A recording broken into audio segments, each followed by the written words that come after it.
Anterior cruciate ligament आपके घुटने को स्टेबल रखने वाला एक लिगामेंट।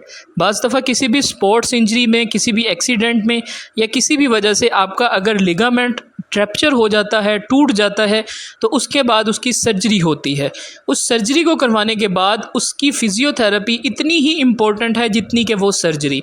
ये बाज़ दफ़ा हमारे पास पेशेंट्स आते हैं, वो सर्जरी के बाद रेस्ट करके जब उनका हीलिंग फ़ेज़ कंप्लीट हो जाता है तो उनको प्रॉपर फ़िज़ियोथेरेपी रिकमेंड कर दी जाती है, लेकिन वो प्रॉपर फ़िज़ियोथेरेपी नहीं करवाते। उसका नुकसान ये होता है कि उनकी एक तो घुटने की रेंज नहीं बनती, ना वो प्रॉपर अच्छे तरीके से नीचे बैठ सकते हैं, ना वो भाग दौड़ सकते हैं, ना कुछ एक्टिविटीज़ जो होती हैं हमारे चलने फिरने की वो कर सकते हैं। उसकी सबसे बड़ी वजह आपके मसल्स भी शॉर्ट हो जाते हैं जब आप उनको एक हीलिंग फ़ेज़ के अंदर अपना रखते हैं और उसके ऊपर स्प्लिंट पहन कर रखते हैं। तो फ़िज़ियोथेरेपी में हम सबसे पहले तो उनकी मसल एक्टिवेशन करवाते हैं, क्योंकि मसल्स की टोन डिक्रीज़ हुई भी होती है और मसल्स वीक हुए हुए होते हैं। तो हम जो है वो फ़िज़ियोथेरेपिस्ट जो है वो पेशेंट की कंडीशन को असेस करते हैं। उनकी रेंजेस जो हैं वो हम लेते हैं गोनियोमीटर के साथ कि कितनी रेंज है और कितनी इसे इस टाइम पर होनी चाहिए थी। उन रेंजेस को मेजर्स करके उसके बाद ही हम मसल्स की, जॉइंट की कंडीशन देखकर प्रॉपर फ़िज़ियोथेरेपी स्टार्ट करवाते हैं। ये फ़िज़ियोथेरेपी में आप देखेंगे कि ये पेशेंट अपने नी को बेंड नहीं कर पा रहे थे। हमने जिम बॉल के ज़रिए इनकी जो है वो आहिस्ता आहिस्ता इनको बेंडिंग स्टार्ट करवाई है। उससे पहले हमने इनके मसल्स को एक्टिवेट और स्टिमुलेट किया है। स्टिमुलेशन के बाद इनके मसल्स से हमने थोड़ी सी एक्सरसाइजेज़ और ज़ोर लगवाना स्टार्ट किया है। इसमें जो है ये बेसिकली घुटने से अपना बॉल के ऊपर बैठ रहे थे। अब इस एक्सरसाइज में आप देखेंगे कि इससे जो है वो हमने स्विस बॉल को पीछे रखा है और घुटने से उसको पीछे की तरफ दबाने को कहा है। इससे जो है वो आपके हैमस्ट्रिंग मसल्स स्ट्रेंथन होते हैं। आपके हैमस्ट्रिंग मसल्स भी इसके अंदर जब इसकी मूवमेंट नहीं होती, जितनी ड्यूरेशन आपको स्प्लिंट ब्रेस लगा हुआ होता है, इमोबलाइज़र, तो उससे जो है वो मसल्स भी डिक्रीज़ कर जाते हैं अपनी टोन को और स्ट्रेंथ को। उस स्ट्रेंथ को बेहतर करने के लिए हम डिफरेंट काइंड ऑफ एक्सरसाइजेस करवाया करते हैं पेशेंट को।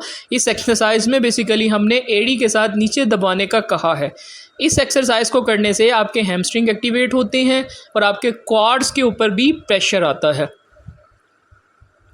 ये एक्सरसाइजेज़ आपने स्टार्ट में ख़ुद से बिल्कुल नहीं करनी, आपने फ़िज़ियोथेरेपिस्ट से कंसल्ट करना है। कंसल्टेशन के बाद आप प्रॉपर एक्सरसाइजेज़ वहाँ पर करें उनके पास, और जो आपको वो घर पे रिकमेंड करें उन एक्सरसाइजेज़ को आप घर पर किया करें। ये एक्सरसाइजेज़ प्रॉपर तरीके से अगर हों तभी मरीज़ को फ़ायदा होता है। अगर ये एक्सरसाइजेज़ और मसल्स को स्ट्रेच करके स्ट्रेंथन ना करें तो इससे जो है वो बेसिकली जो डेफिशिएंसीज़ हैं, जो बेंडिंग में, ट्विस्टिंग में जो आपको प्रॉब्लम आ रही है वो ख़त्म नहीं होती। उसको ख़त्म करने के लिए ही हम जो है वो ये एक्सरसाइजेस डिज़ाइन करते हैं, प्लान करते हैं। इस एक्सरसाइज में हमने घुटने से आगे की तरफ ज़ोर लगवाया है। इससे बेसिकली हम क्वाड्रिसेप को स्ट्रेंथन कर रहे हैं। क्वाड्रिसेप मसल्स की रोल प्ले करते हैं आपके चलने में, उठने में और बैठने में, और जितनी भी आपकी एक्टिविटीज़ हैं उन सब को करने में। बेसिकली ये फुटबॉल प्लेयर हैं, फुटबॉल खेलते हुए इनका ये लिगामेंट जो है वो डैमेज हुआ था। उसके बाद इनकी रेंजेस जो थी वो काफ़ी हद तक कम हुई हुई थी। अब हमने जो है वो इनकी रेंजेस पे वर्क किया है। ये हम नी आइसोमेट्रिक एक्सरसाइज करवा रहे हैं। इसमें जो है वो एंकल के पास हमने पिलो रखा है और उसके बाद जो है वो हम जो है वो मसल को स्ट्रेंथन करवाने के लिए उसको ज़ोर लगवा रहे हैं। उसको ज़ोर लगाने के बाद ही जो पेशेंट है वो अपने नी को अच्छे से बेंड कर पाएंगे। ये एक्सरसाइजेज़ प्रॉपर तरीके से आपको करनी चाहिए फ़िज़ियोथेरेपिस्ट के मशवरे से। इसमें देखें कि ये जो है पहले बिल्कुल नहीं बैठ पा रहे थे, एक टांग को उठा के बैठते थे। अब ये माशाल्लाह इसमें बेहतरी आई है और ये बैठना स्टार्ट हो गए हैं। इनको जो है वो वॉशरूम बैठने में प्रॉब्लम होती थी क्योंकि इनका घुटना बेंड नहीं हो रहा था। प्रॉपर फ़िज़ियोथेरेपी के बाद इनकी काफ़ी हद तक जो बेंडिंग है वो बेहतर हुई है। जो ये पहले क्रच के साथ वॉक कर रहे थे सपोर्टेड, अब जो है कि इनको हमने सेल्फ़ वॉकिंग पर लगाया है। अब ये ख़ुद से वॉक कर रहे हैं और इनकी रेंजेस भी काफ़ी हद तक बेहतर हैं।